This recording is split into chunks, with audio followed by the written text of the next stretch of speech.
Commander Yuna pressed more buttons on her computer pad and the giant screen in the council chamber changed to show new information.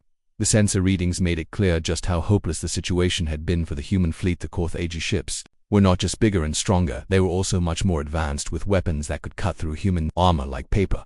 The human fleet had been traveling through deep space on a routine patrol mission when they received the emergency distress signal. Captain Hein Wu had been in his quarters reading reports when Lieutenant Tae Min burst through the door with news of the transmission. That signal was weak and full of static, but the message was clear enough. Innocent people were dying and needed help when the 7 human ships dropped out of hyperspace at the edge of the Kepler 442b system. What they saw made their blood run cold. The beautiful farming world was burning under a rain of energy weapons from the Korth AG fleet. Escape pods and civilian ships were trying to flee the planet, but the alien warships were hunting them down like animals. Lieutenant Tae Min had been monitoring the communications channels and he could hear the desperate voices of Zephyri families calling for help. Parents were crying for their children and children were screaming for their parents.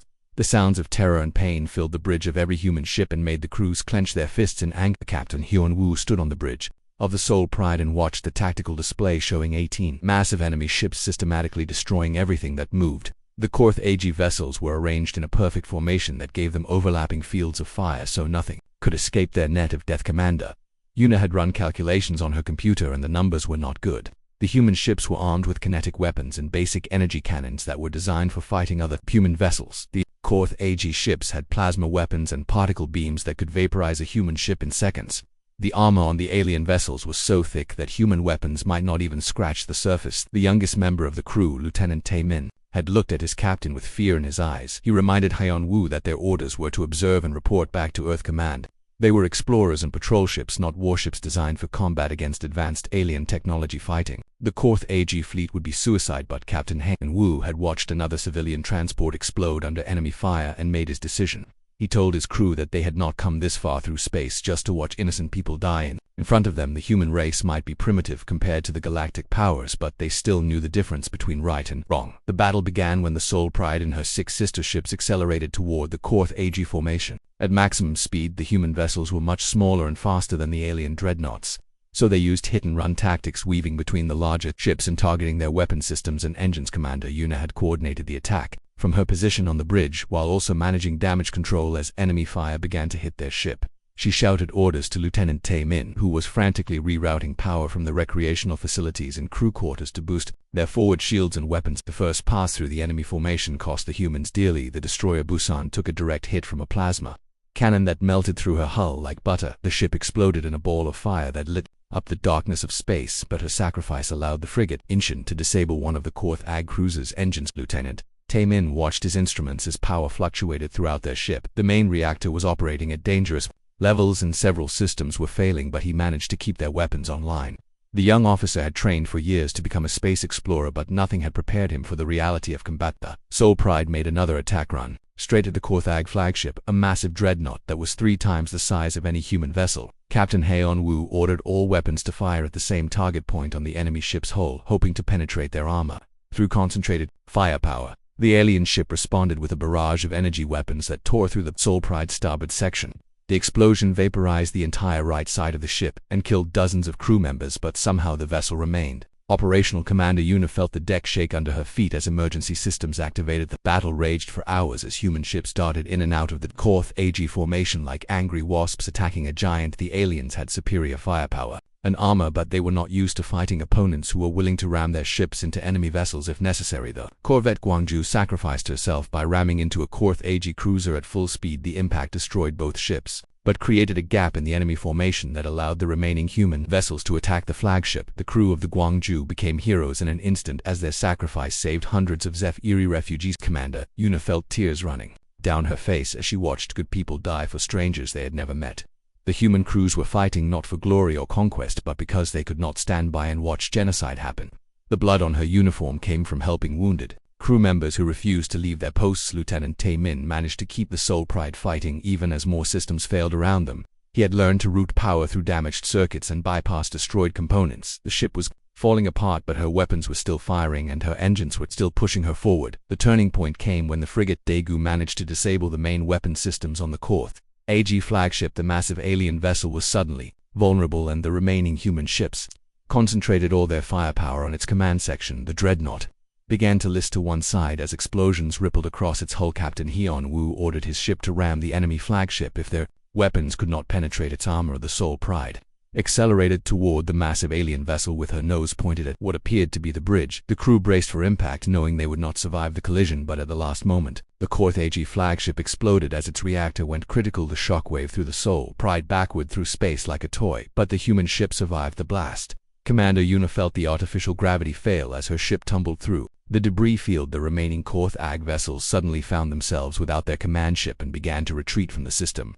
The human fleet had lost 3 ships and suffered terrible damage to the survivors, but they had accomplished the impossible. They had defeated a superior enemy force through courage and determination. Lieutenant Tae Min looked at his instruments and saw that they had won, but the cost was terrible. The space around the planet was filled with wreckage from both fleets, and the cries for help from survivors were coming from everywhere. The real work was just beginning. The council speaker made a gesture with one of its 4 white arms, and suddenly a huge screen came down from the ceiling of the chamber. The screen was bigger than a movie theater screen, and it glowed with a soft blue light that made everyone in the room look up at it. The speaker told the humans they could speak, but warned them that interrupting the council meeting without permission was a serious crime under galactic law. Captain Hyun Woo nodded to Commander Yuna, and she pressed a button on her small computer pad. The giant screen suddenly filled with pictures that made several of the alien delegates jump back in their chairs or make sounds of shock and fear. The images showed a planet that looked like it had been attacked by something terrible. The planet's surface was covered with huge craters that went deep into the ground. Cities that had once been beautiful were now just piles of ash and melted glass. Rivers that should have been blue or green were running red like blood. In the sky above the planet was dark with smoke and dust. The timestamp in the corner of the screen showed that these pictures were taken only 3 days ago. Commander Yuna stood up straighter, and her voice carried across the huge room. Even though she was much smaller than most of the aliens in their chairs, she announced that this planet was called Kepler 442b, but the aliens knew it by a different name. They called it Agricultural World 779. She said that 3 days ago, this world was home to 12 million HFY people and their families. The screen changed to show what the planet had looked like just 1 week earlier. It was beautiful with green fields and small towns where the HFY lived peacefully. The HFY were gentle creatures that looked like a mix between butterflies and trees. With soft wings and bark-like skin, they grew food for many other planets in the galaxy and were known for being kind and peaceful. One of the aliens in the council room made a sound like wind blowing through leaves. This was the HFY delegate, and it looked exactly like the creatures in the pictures. Its translator machine had trouble turning its emotional sounds into words, but everyone could tell it was very upset. The delegate said it was impossible because Agricultural World 779 was protected by a special treaty. No military ships were allowed anywhere near the farming planets. Lieutenant Tae Min stepped forward, and his young face looked much older than it should. The terrible things he had seen had changed him from a boy into a man in just a few days. He told the HFY delegate to explain that to the Korth AG death ships they had found flying around the dead planet. The screen changed again, and now it showed huge black warships hanging in space above the destroyed world. The Korth AG ships were enormous and covered with weapon ports that could destroy entire cities. The ship's engines glowed with a sick green light. That meant death and destruction to everyone in the galaxy. The Korth AG were known as the Peacekeepers, but their idea of peace was to destroy anyone who disagreed with them. The council room exploded with noise as all the different aliens started talking at once. Some made clicking sounds, others beeped and whistled, and some changed colors rapidly.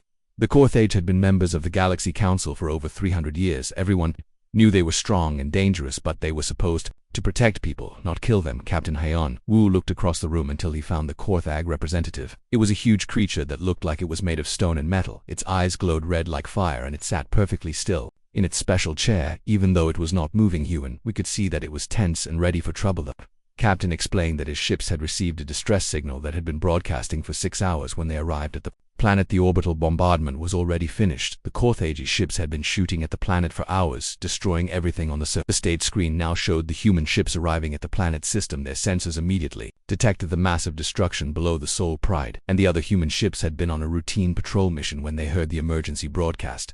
What they found when they came out of hyperspace was worse than any nightmare. Yuna took control of the presentation again. Her fingers moved quickly over the computer pad as she brought up new information.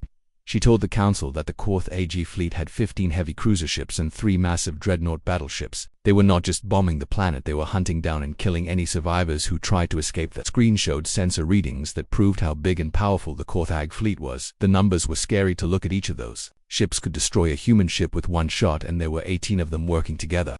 The human fleet had only 7 ships, and they were much smaller and weaker than the alien warships.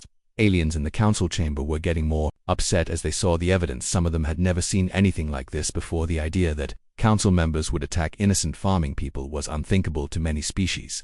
Most aliens believed that the Galaxy Council existed to protect weak planets from exactly this kind of attack. Lieutenant Tae-min remembered the moment when they first saw what was happening. His captain had been standing on the bridge looking at the tactical display. The display showed the huge Korth AG ships systematically destroying escape pods and refugee ships that were trying to flee from the dying planet. Families with children were being murdered while the so-called peacekeepers eliminated every trace of the colony. The young officer had told his captain that their mission was to observe and report back to Earth Command. They were not supposed to fight with alien military forces, especially not the Korth AG, who were much stronger than humans. But Captain Yun-woo had stared at the screen, showing innocent people being killed, and said they could not just watch genocide happen in front of them. The battle that followed would become legendary throughout the galaxy. The human ships were outnumbered and outgunned, but they had something the Korth AG did not expect. They had the determination to fight against impossible odds to protect people they had never met. The screen in the council chamber now showed footage from the battle itself. The cameras on the human ships recorded everything. As the smaller vessels weaved between the massive alien warships, the images were chaotic and violent, with energy weapons lighting up space like deadly fireworks. Some of the alien delegates turned away from the screen as they watched human ships ram into Korth AG vessels. The humans were sacrificing their own lives to create opportunities for their friends to attack the enemy. Several human ships exploded in brilliant flashes of light as they gave everything they had to stop the genocide. Commander Yuna felt tears in her eyes as she watched the recordings again. She had been there during the battle, coordinating the attack, while also trying to keep her ship from falling apart. The Soul Pride had taken a direct hit from a plasma cannon that destroyed the entire right side of the ship, but they kept fighting. Lieutenant Tae-min had been managing the power systems during the battle. His hands had moved over his controls while explosions shook the ship around him. He had rerouted power from non-essential systems to keep their weapons and shields working even when everything seemed hopeless. The council speaker watched the footage with growing amazement. These primitive humans with their simple technology had attacked one of the most powerful military forces in the galaxy. The speaker had thought humans were just another weak species that would never amount to anything important. But this battle showed something different. The Korth AG representative finally stood up from its chair. Its massive stone-like body towered over all the other delegates. When it spoke, its voice sounded like rocks grinding together. It accused the humans of lying and said they had attacked legitimate peacekeeping forces without cause. The creature claimed that humans had created fake evidence to justify their aggression, but the evidence on the screen was too clear to deny. The timestamps matched the distress signals. The sensor readings showed exactly what had happened. The blood on the human uniforms and the damage to their ships proved that a terrible battle had been fought. The revelation was complete. Everyone in the Galaxy Council now knew that the Korth AG had committed genocide against innocent farmers. The humans had risked everything to stop it, and now they were presenting the proof to the most powerful beings in the galaxy. The great doors of the Galaxy Council building had never seen anything like this before. The metal doors were huge and made of some special alien metal that could stop bombs and energy weapons, but today they opened to show something that made every alien in the room stop breathing. Captain Hyun walked through those doors and his boots made wet sounds on the perfect clean floor. His uniform was torn in many places and covered with dark red blood that looked almost black under the strange lights of the council room. The blood was not just his own but mixed with the blood of friends and enemies alike. His face was tired and his eyes looked like he had seen terrible things that no person should ever see. Behind him came Commander Yuna, and she looked just as bad as her captain. Her long black hair was messy and had blood in it. Her uniform jacket was missing one sleeve and her left arm was wrapped in white bandages that were turning red. The woman who usually kept everything neat and clean now looked like she had been through hell and back. Lieutenant Tae-min stood on the other side of the doorway, and even though he was the youngest of the three humans, he looked like he had aged 10 years in just a few days. His hands were shaking a little bit and he kept looking around the room like he expected something bad to happen. The young man had joined the space program to see beautiful stars and meet friendly aliens, but what he found was much different than his dreams. The alien creatures in the council room were all different shapes and sizes. Some looked like giant insects with too many arms and legs. Others were like floating clouds of gas inside clear containers. There were aliens that looked like walking trees, and others that seemed to be made of living rock or metal. Each alien species had their own special chair that was built just for their body type. All of these strange beings were now staring at the three humans who had just walked into their most important meeting. The council room was so quiet that you could hear the soft humming of the air machines and the distant sound of the space station's big engines. The silence felt heavy like a thick blanket that made it hard to breathe. The council speaker was the most important alien in the room. It was very tall, with smooth white skin that looked like polished stone. It had 4 arms instead of 2, and its head was bigger than a human head. The speaker stood up from its special chair in the center of the room, and when it talked, its voice came through machines that changed alien words into human words. The speaker said that humans were not invited to this meeting. It told them that Earth people had not built the right kind of technology to join the Galaxy Council, yet the alien leader seemed angry that these dirty, bloody humans had dared to interrupt their important business. The other aliens in the room started making noises of agreement, some clicking sounds and others making electronic beeps and whistles. Captain Hyun-woo took another step forward and left another bloody footprint on the clean white floor. He looked up at the tall speaker and his voice was steady even though he was very tired. He said they did not come to ask for membership in the council. They came to give the aliens a message that they needed to hear. The way he said it made some of the aliens lean forward in their chairs. Commander Yuna moved closer to her captain, and in her hand she held a small computer pad. The pad contained information that would shock everyone in the room. The blood on her hands had dried and turned brown, but she did not seem to care about how she looked. She had more important things to worry about than being clean and neat. The pad in her hands felt very heavy even though it was small, because it contained proof of terrible things. The pictures and videos on that pad would change everything. The 3 humans had risked their lives to get this information, and now they were going to share it with the most powerful aliens in the galaxy. Lieutenant T.E. Min tried to stand up straight and look brave, but inside he was still scared. The past few days had been like a nightmare that would not end. He had seen things that made him sick to his stomach, and he knew that he would have bad dreams about it for the rest of his life, but he also knew that what they were doing was right, and that gave him strength. For different alien species in the council started talking to each other in their own languages. The insect-like aliens clicked their mouthparts together. The gas aliens changed colors inside their containers. The tree aliens rustled like leaves in the wind. All of them were trying to figure out why these humans had come to their meeting covered in blood. Some of the aliens looked curious about what the humans had to say. Others seemed angry that their meeting had been interrupted. A few of the aliens looked scared because they had heard stories about humans and how they could be dangerous when they were angry. The humans had a reputation for being unpredictable and violent. The space station outside the council room was huge, bigger than most cities on Earth. Through the big windows, you could see the human ships floating in space near the station. The ships looked terrible. They had big holes in their sides and parts of them were missing. The white paint was burned off in many places, and there were dark stains on the metal that everyone knew was blood. The Soul Pride was Captain Hyun-woo's ship, and it looked like it had been through a war. The front part of the ship was twisted and bent, and there were frozen bits of air and water stuck to the damaged parts. The other human ships in the small group looked just as bad. Some of them had holes so big you could see right through them. The aliens had never seen ships that looked so damaged still able to fly. Most alien ships were either perfectly fine or completely destroyed. There was no in between, but these human ships kept flying even when they were falling apart. The aliens did not understand how this was possible. Inside the council room, the air felt thick with tension. Everyone was waiting to see what would happen next. The humans had come here for a reason, and whatever that reason was, it was important enough for them to risk their lives. The blood on their clothes and the damage to their ships told a story of a battle that had been fought recently. Council speaker raised one of its 4 arms and pointed at the humans. It wanted to know what message was so important that they would interrupt the most important meeting in the galaxy. The speaker warned them that coming to the council without permission was against galactic law and there would be punishment, but Captain Hyun-woo did not look scared of punishment. He had already paid a terrible price to get this information, and he was not going to let threats stop him from sharing it. Commander Yuna stepped forward with her computer pad, ready to show the aliens something that would change everything. Lieutenant Tae-min took a deep breath and prepared himself for what was coming next. The 3 humans stood together in front of the most powerful beings in the galaxy. Their ships were broken, their bodies were hurt, and their uniforms were stained with blood. But they had something more important than clean clothes or fancy technology. They had the truth, and they were going to make sure everyone heard it, no matter what the cost.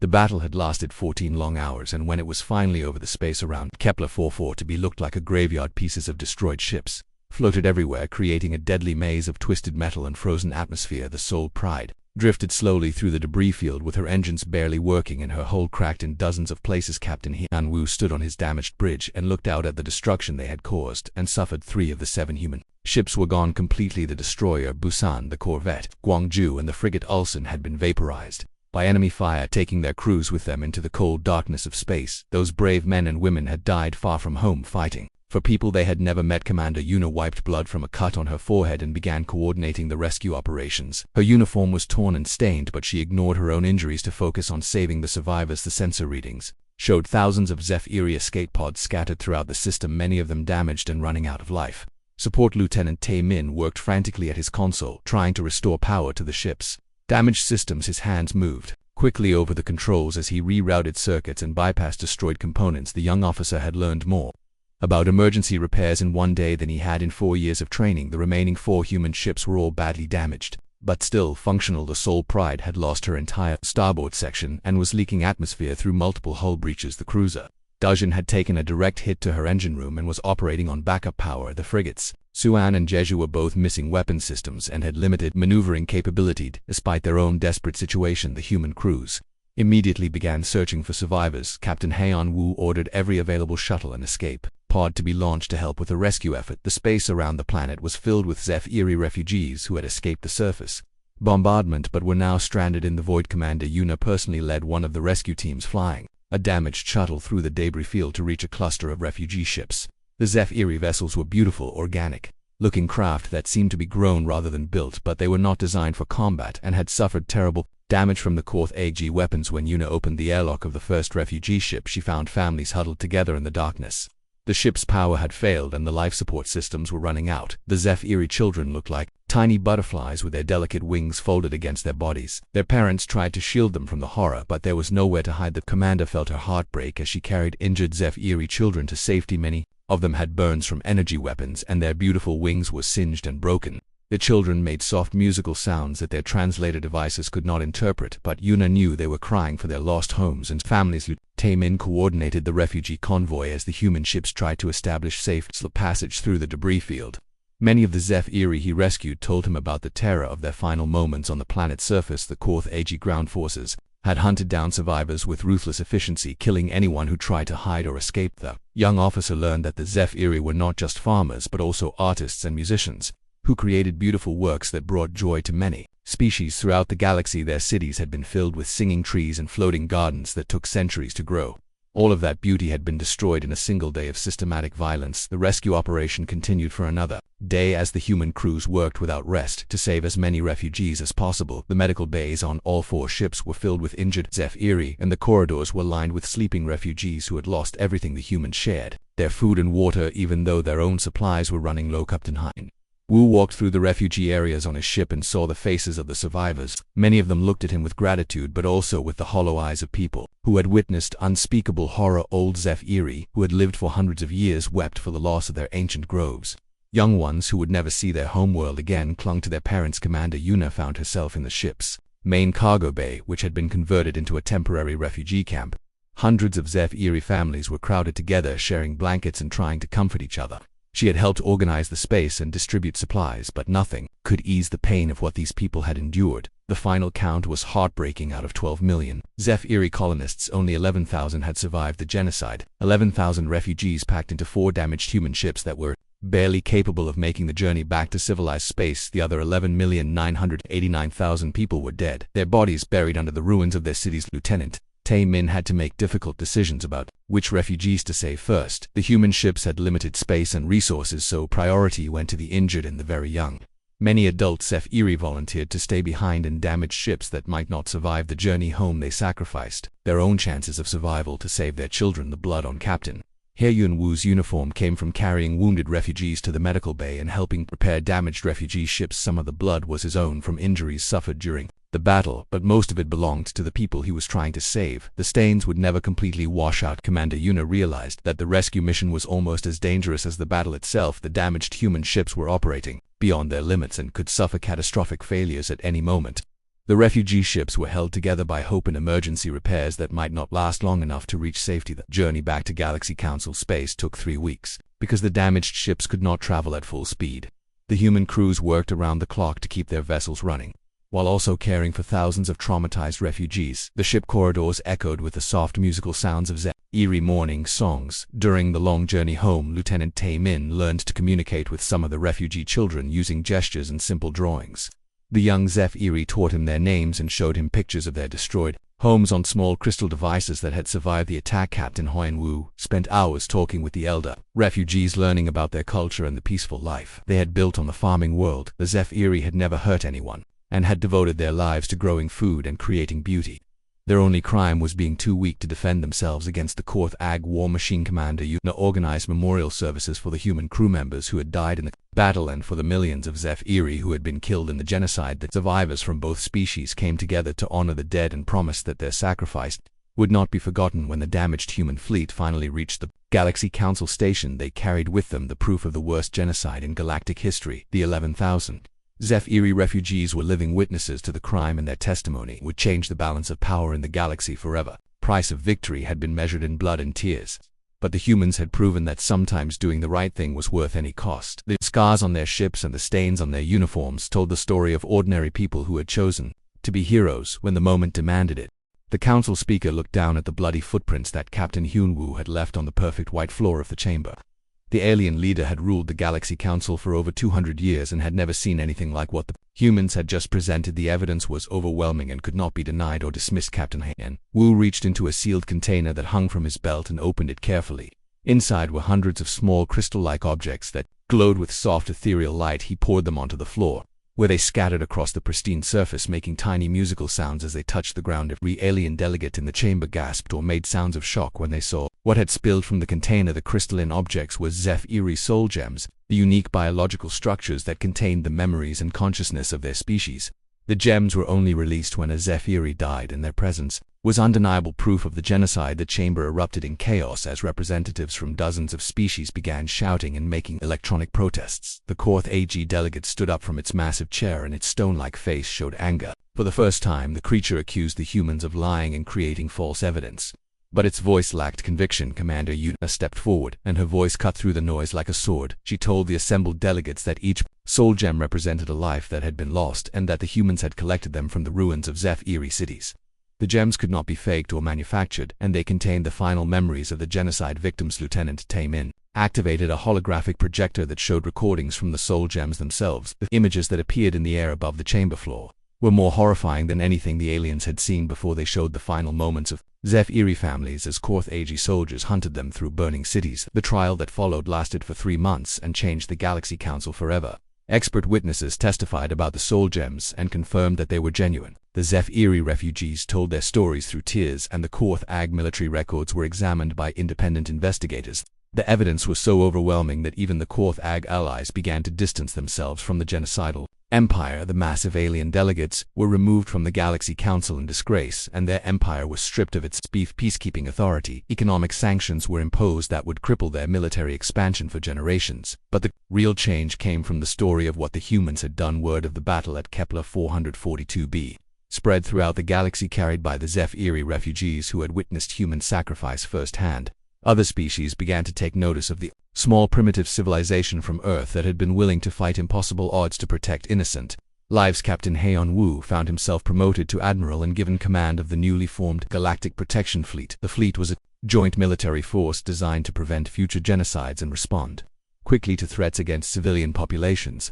Ships and crews from dozens of species volunteered to serve under human command. Commander Yuna became the head of the refugee assistance program, using her experience from the rescue operation to help displaced populations throughout the galaxy. Her work with the Zephyri survivors had shown other species that humans understood the pain of loss and were committed to helping those who had lost everything. Lieutenant Tae-min was promoted to captain and given command of one of the new rapid response vessels that patrolled the outer systems. His ship, the New Gwangju, was named after the corvette that had sacrificed herself in the battle. The young captain carried the memory of those brave crew members with him on every mission. The council speaker approached Admiral Hyunwoo after the formal proceedings had concluded. The tall alien leader seemed different now, less arrogant and more thoughtful. The speaker offered Earth immediate membership in the Galaxy Council with full voting rights and access to advanced technologies. Admiral Hyunwoo looked out through the station's massive windows at the stars beyond.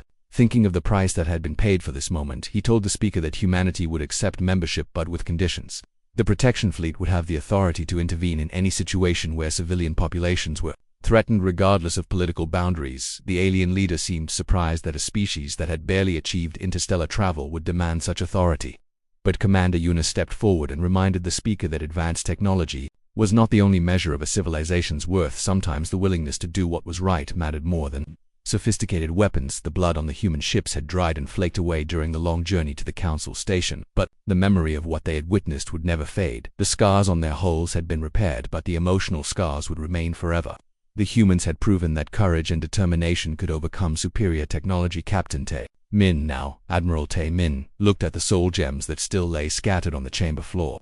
Each one represented a life that could never be returned, but also a promise that such genocide would never be allowed to happen again. The gems would be placed in a memorial that would remind future generations of the cost of standing by while innocents died. The galaxy began to change in ways that no one had expected. The age of unchecked military expansion by powerful empires was ending, replaced by a new order where the protection of innocent life took precedence over political convenience.